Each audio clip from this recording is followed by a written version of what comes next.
Ал балалар, біздегі бүгінгі тақырыбымыз егерде мен ұшқыш болсам деген тақырыпта шағын тәрбие сағатын өтіп жіберейік.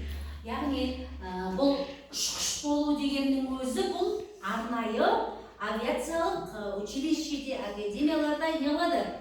Оқытылатын, арнайы дайындалатын мамандық бұл да, мамандықтың бір түрі. Яғни ұшқыш болу үшін ең бірінші батылдық керек, және ешкімнен қорықпау керек, және өз-өзімізге сенімді болу қажет екен. Ұшқыш болу үшін барып ұшақтың ішіне отырып ұша салу емес. Ең бастысы ұшқыш болу үшін барлық ұшаққа қажетті заттарды пайдалана білу керек екен.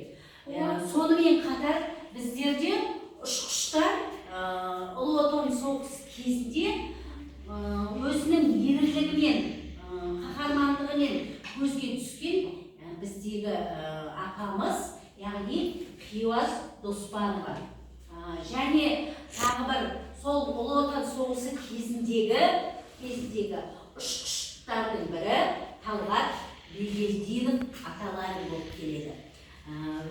Сонымен қатар қазіргі біздерде ұшқыштар қатарында, яғни былайша айтсақ ғарышкерлер, ғарышкерлер де ол зымыранмен ұшақ, ал ұшқыштар ол ұшақпен ұшады. Яғни зымыранды ұшыратын адамды да ұшқыш деп атаймыз. Сондықтан біздегі білесіңдер өздерінің тұңғыш қазақ ғарышкерлері, яғни ұшқыштары да бізге жетерлік. Ал енді ұшқыш туралы кімнің қандай ойы бар? Мирас.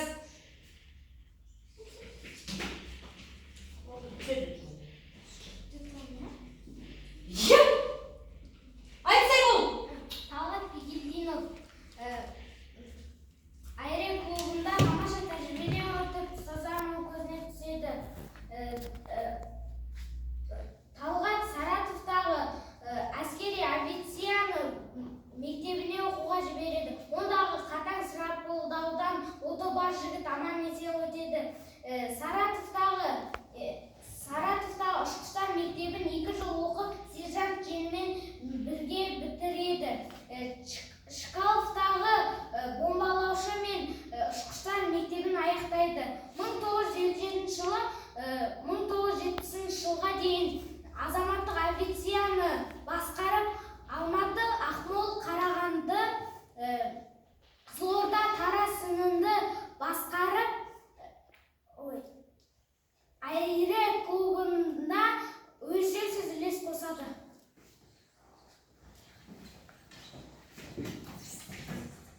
Хиуаз Қайырқызы Доспанова.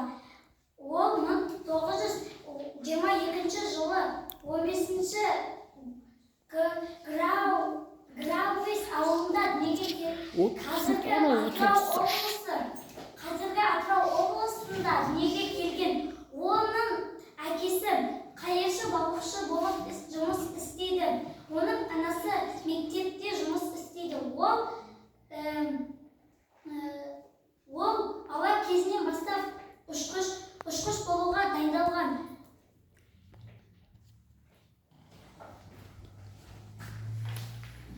Ұшқыш болмай немереме қуат бітті, денеме қанатым бар, қайыспас, ұшқыш болғым келеді. Күңілді яңы оязған, жасқа шулап оязған, ай күніме аспаным әзілеске сығыраққан. Ұшқыш болғым келеді. Мөлдір тұнық көк аспан, сол аспанға жарасқан, самолеттай сұңқанмен ұшқан құспен таласқан. Ұшқыш болғым келеді.